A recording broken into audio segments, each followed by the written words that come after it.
Update. My sister seems to think she's entitled to my trust fund and lied to try and get it.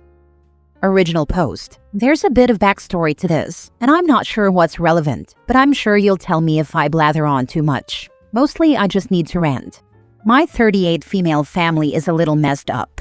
I essentially have or had 5 parents and 3 different groups of siblings. It's a bit much. As a child, I was living in the US with my adoptive parents, and a lot of things went down that wasn't great, so I moved back to the UK when I was 9.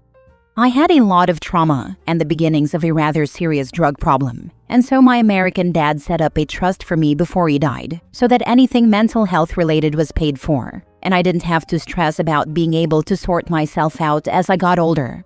It's been rather handy over the last 30 years. Paying for a home when I was a teenager, therapy, rehab, basically anything needed to help me not die.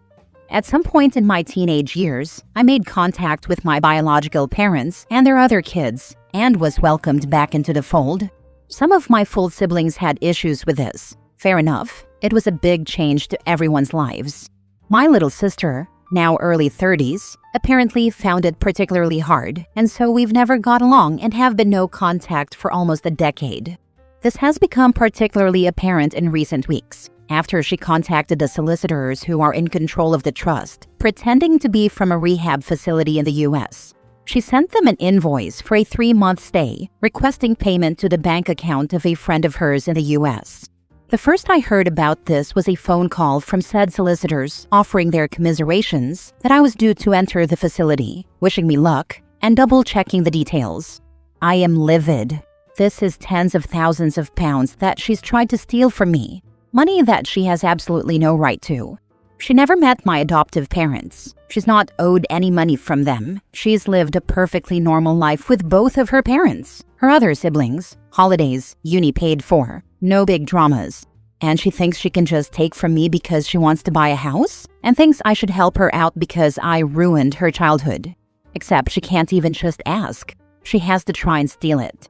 I have no idea what to do about this, because if I go to the police, then it'll create even more drama in the family that I could do without. And I feel like that's exactly what she wants.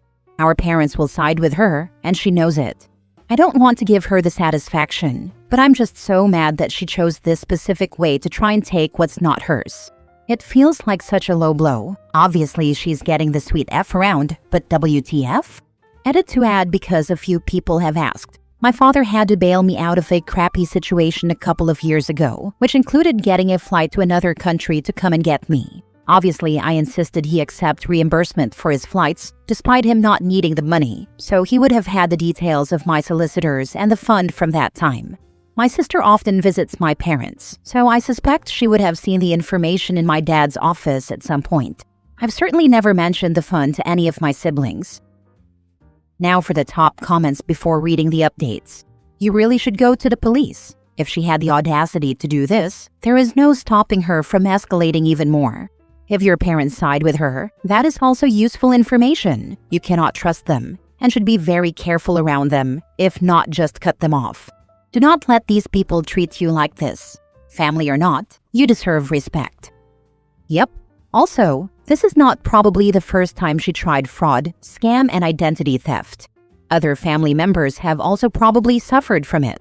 These scammers often try with family first, because it's easier to get family information to set up duplicate accounts. Might want to run a credit check on yourself as well. Calling the police is definitely the appropriate thing to do. Does she know you caught on to her attempt at stealing your money? Have you confronted her? If not yet, in passing mention someone was trying to commit fraud against your trust and your solicitors caught it, and there is going to be an investigation into who it was trying to commit this crime. And when they do find out, the person is going to be in a boatload of trouble. See how she reacts and your family to gauge how they feel not knowing yet it is her. She doesn't know yet. I asked the solicitors for some time whilst I tried to get my head around things before they or we did anything. I've not had contact with her in years. I wouldn't even know how to get hold of her without going through my parents. I might speak to them though, and mention that someone's tried to defraud me, then poke around asking a few questions a few days later and see what her reaction was. I have no doubt they'd tell her about it. Could be interesting. You might not have a choice if the solicitor has reported as attempted theft. Set up a password with a trust so she can't do it again. That trust is definitely locked down now, no doubt about it. I didn't think I needed it to be quite that secure because I didn't think anyone would do this. But oh well, we live and learn. Do you have a will? Make sure she can't inherit and knows it. Don't let your bio parents inherit either because she will think she can get it from them. Stay safe. I don't actually. I really should sort that eventually. When I die, what's left in my trust gets shared between my kids and my brother and niece in the US. That's all tied up right. So the UK side of things have zero chance of getting anything from there anyway. Mini update. So this got pretty overwhelming pretty quickly. I'm balancing getting things done and tied up with not losing my mind, which is always fun. The solicitors are reporting everything for me, as they are indeed required to do. Turns out I'd misunderstood and thought I had to get involved, but no, it's all on them, and I'm going to just let what happens happen. I'll be setting up a meeting at some point to go through all of the transactions made over the last 20 years or so, just to make sure nothing else nefarious has gone on.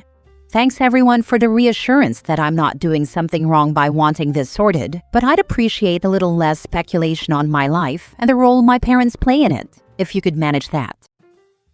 Now for the full update 10 months later. I don't like to leave a story unfinished, so even if no one is interested, I'm just gonna leave this here. A final update about my sister feeling like she's entitled to my money and attempting to steal it from me. So, after months of pretty much just waiting, it turns out absolutely nothing is going to happen. No charges, no consequences, no official acknowledgement, beyond a few "we understand your frustration" emails. The friend whose bank account my sister tried to funnel the money into has been fully cleared. It would seem they had no idea what was going on. The police spoke to them early on, and it apparently became obvious quickly that they weren't actually involved. The US police won't take it any further because no actual funds were transferred, so there was no financial loss. And because my sister is in the UK, the UK police have closed their side of things as well because the US cops aren't interested, so she just gets away with being an a-hole once again, I guess. So that's that. 9 months of paperwork and stressful meetings with solicitors and one minor mental breakdown, only to be told it's essentially gone nowhere, which is pretty anger-inducing but also kinda expected. Somehow that woman gets away with bloody everything. We haven't spoken, and we won't. I'm not sure what my parents' involvement with her is these days, but I know they won't be expecting us to be in the same room as one another again. So I guess that's some level of support. No contact prevails. I know this is frustrating, but you got a small win in that she was entirely unsuccessful in getting your money. This is true.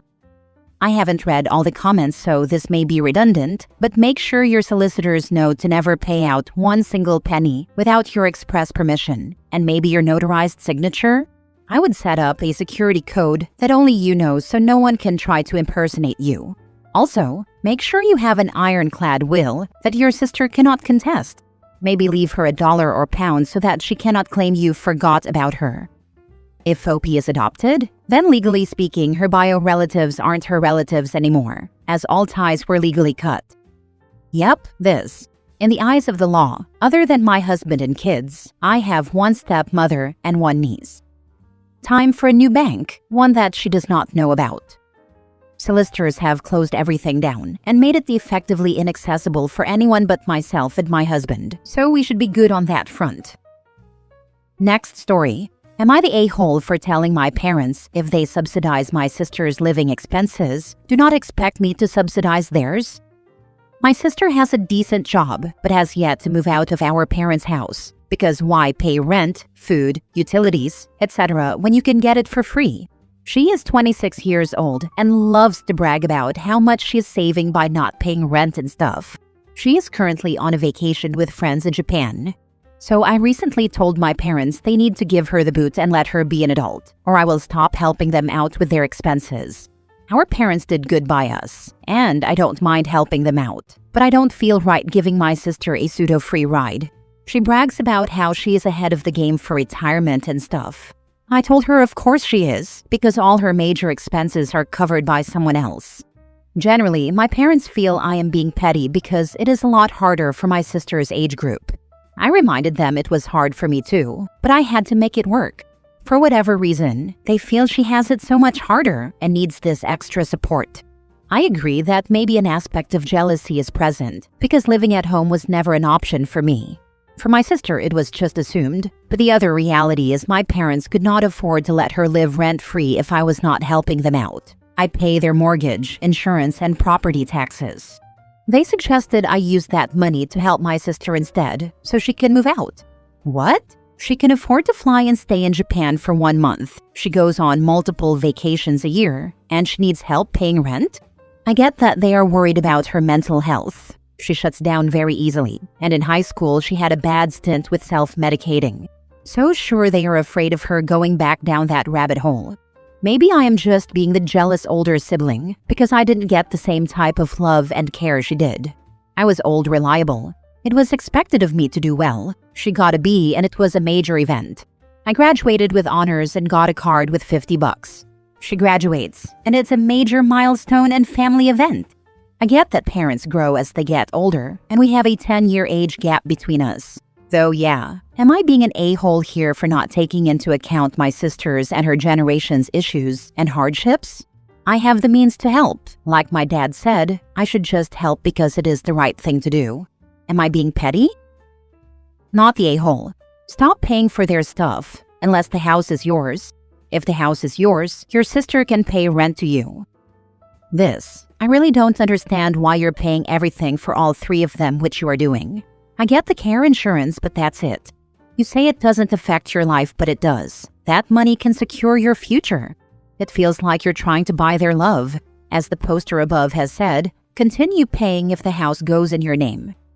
Why are you giving them money they never gave you? Why don't you save that money for yourself and let your sister pay rent? You have been old reliable because you won't actually stand up for yourself.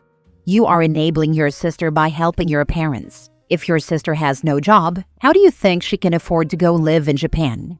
You need to learn to be selfish like your parents and your sister by not giving them money they never gave you. Tell them you learned from them not to give money to family, as they have never given money towards you. She has a job, and what I give my parents is 100% disposable income. By no means am I hurting, which is where the pettiness comes into play. That's not the point that it's disposable. Why are you giving them money in the first place? Actually, what you are doing is already helping them subsidize your sister. You have to realize that, right? Was just trying to help out. They have been using said money to booster their retirement account. The original goal was to free up funds for them to save more for their retirement and for me to help them off the house sooner so when they retire, they don't have to worry about such a large sum. By 2031, the house should be paid off at the rate I am going.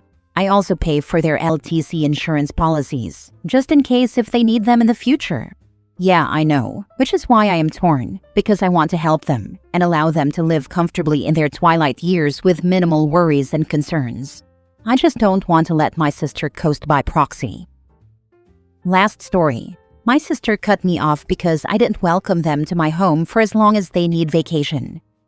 Exactly as it says. My sister stopped talking to me because of a visit she decided to plan to the country where I live. At first, when she told me she and her family were thinking of coming, I was genuinely excited. I hadn't seen them in a long time, and I thought it would be a fun, meaningful reunion. But as the details started to come out, the excitement turned quickly into anxiety. They weren't talking about a short trip. They were planning to come for a couple of months. Not weeks, months. And from the way they talked about it, it was just automatically assumed that they would be staying with me the entire time. I started asking questions, trying to get a clearer idea of what the plan was. There was no plan. Every time I asked, the only consistent answer was, "We'll be there for a couple of months." They both intended to work full-time from my home during that time. Meanwhile, my boyfriend and I also work full-time from home. We have only 3 bedrooms. To accommodate them, I would have had to move my entire work setup into our bedroom. And on top of that, they would be working at odd hours because of the time zone difference, which meant constant noise and disruption. Another huge point, they had never even met my boyfriend. Not once. So the idea of them essentially moving into our home for months, working all day and night, taking over our space, and disrupting both of our jobs was overwhelming. The more details they casually mentioned, the more I felt a knot forming in my stomach. Nothing about it felt respectful or reasonable. So I talked to my sister and tried to offer a compromise that felt generous and manageable for everyone. I told her they were welcome to stay for 3 weeks. 2 weeks at our place, during which I would cover all the expenses for road trips and outings, and then 1 week where they could go explore wherever they wanted. I even said they could use our car for that final week. She was furious. According to her, I had no right to put a time limit on her stay. And since that conversation, she has refused to talk to me. It's been a year now, all because I set a perfectly reasonable boundary. Are you sure it was a vacation? Sounds more like moving in. Exactly. If they both work from home, there is nothing to push them to return back to their own home. Is there anyone else OP can talk to where she lives to find out if they are letting go of their place back home? Or mutual friends that might know what the sister is really up to? I would not let them stay at OP's house. Once they are there, it may be difficult to get them out. I have a brother in Italy. He's 2 years older. I live in NYC. I visit him every couple of years. I stay with him and his wife about 7 to 10 days. I cook a bit and pick up some bills at the supermarket. He came to stay but was really just passing through on the way upstate to see our mom. I picked him up and dropped him off at the airport 4 times and took him out for lunch. I recently got over a heart attack and stomach surgery last year. I'm just not feeling 100% yet. He was so offended I didn't roll out the red carpet and wasn't waiting on him enough, according to him. He was so upset he won't speak to me again. We spoke every day forever via online for 20 plus years. We were as close as brothers can be. I apologized that I disappointed him and did my best to patch things up, to no avail. It's just insane that he's gone no contact. We even buried our dad this past summer and I thought we came together. Nope. It's like I have no brother now. Just crazy how it went. You can only control your behavior. No one else's. Try and take the high road. Be kind and support them the best you can. But keep your peace. I really understand your predicament. Best wishes for resolution.